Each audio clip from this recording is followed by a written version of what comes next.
Hello दोस्तों, पिछली videos में हमने बात की मीनिंग ऑफ असेसमेंट की, प्रिंसिपल्स ऑफ असेसमेंट की। आज हम बात करेंगे प्रोसेस ऑफ असेसमेंट की। हमने जाना कि असेसमेंट या आकलन छात्रों को अभिप्रेरित करता है, मोटिवेट करता है सेल्फ लर्निंग के लिए।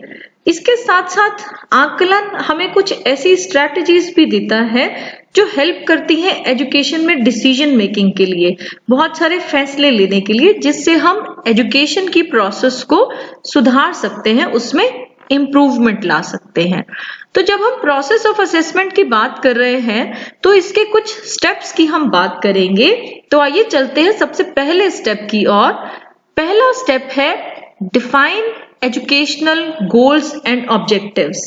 सबसे पहले आकलन का जो प्रक्रिया है उसका पहला स्टेप है हमें एजुकेशनल गोल्स और ऑब्जेक्टिव्स को डिफाइन करना होगा, सेट करना होगा, क्योंकि हर कार्य को करने के कोई ना कोई उद्देश्य होते हैं और जो उद्देश्य है वही असेसमेंट के आधार का काम करते हैं कि आकलन हमें किस चीज का करना है, ये हमें पता होना चाहिए कि जो उद्देश्य लेके हमने शिक्षा का कार्यक्रम आरंभ किया था या कोई भी टॉपिक हमने पढ़ाया था जिस उद्देश्य को लेके, तो आकलन में हम उस उद्देश्य की पूर्ति का करेंगे कि वो उद्देश्य हमारा पूर्ण हुआ है या नहीं हुआ।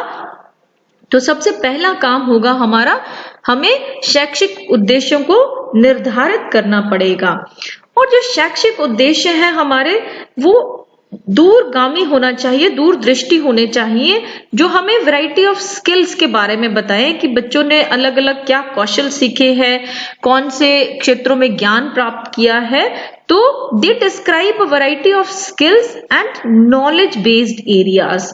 तो असेसमेंट प्लान्स कैसे होने चाहिए? ऐसे होने चाहिए जो असिस्ट करे फैकल्टी को in determining whether students are acquiring the prescribed goals और नॉट। तो पहला हुआ, हमें एजुकेशनल गोल्स बनाने होंगे असेसमेंट के लिए। दूसरा हमारा स्टेप है आइडेंटिफाई द मेथड्स। जब हमने गोल बना लिए उसके बाद हमें आंकड़े कैसे इकट्ठा करने हैं, डाटा कैसे कलेक्ट करने हैं, उसके लिए मेथड्स चूज करने होंगे। क्या हम कोई टेस्ट ले रहे हैं, बच्चों का टेस्ट ले रहे हैं, तो क्या वो ऑब्जेक्टिव टाइप टेस्ट है, एसे टाइप टेस्ट है, या कोई और तरीके से हम असेसमेंट कर रहे हैं, हमें मेथड्स भी सिलेक्ट करने होंगे। या फिर हम एक से ज्यादा मेथड से भी असेसमेंट एक साथ कर सकते हैं। तो दूसरा स्टेप है आइडेंटिफाई द मेथड्स। तीसरा स्टेप हमारा है डिसमिनेशन ऑफ रिजल्ट्स, यानी कि हम परिणामों का प्रसार करेंगे, रिजल्ट्स के बारे में बताएंगे। क्यों बताएंगे? इम्प्रूवमेंट के लिए, जिससे कि जब हमारे पास जो आंकड़े हमने इकट्ठे किए थे उसके आधार पर कुछ रिजल्ट्स आ गए, उस रिजल्ट्स को हमने साझा किया बच्चों के साथ भी और एडमिनिस्ट्रेटर्स के साथ भी, तो वो रिजल्ट्स के बेसिस पे सुधार होगा कि कहाँ क्या कमी रह गई, किस तरीके के सुधार की हमें आवश्यकता है।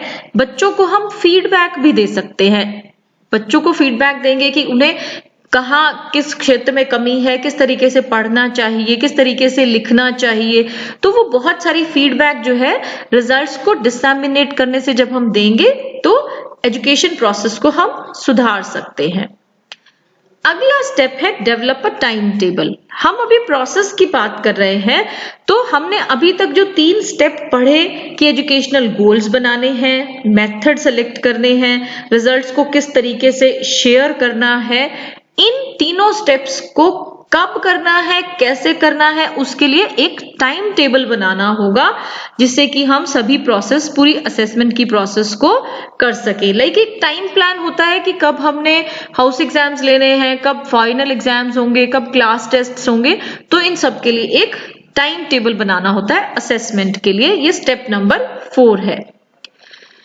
उसके बाद है डिस्कशन विद प्लानिंग काउंसिल्स, यानी कि जो भी हमारा असेसमेंट के हमने ऑब्जेक्टिव्स बना लिए हैं, मेथड्स फाइनल कर लिए हैं और अब टाइम टेबल भी बन गया है, अब हम हायर अथॉरिटीज जो हैं स्कूल की या कॉलेज की, एजुकेशनल इंस्टीट्यूशंस की, उनको डिस्कस करेंगे और उनको अप्रूव कराएंगे कि एक शेड्यूल के हिसाब से हम किस मेथड से, किस ऑब्जेक्टिव से या कब कब हम इन चीजों को इम्प्लीमेंट करेंगे।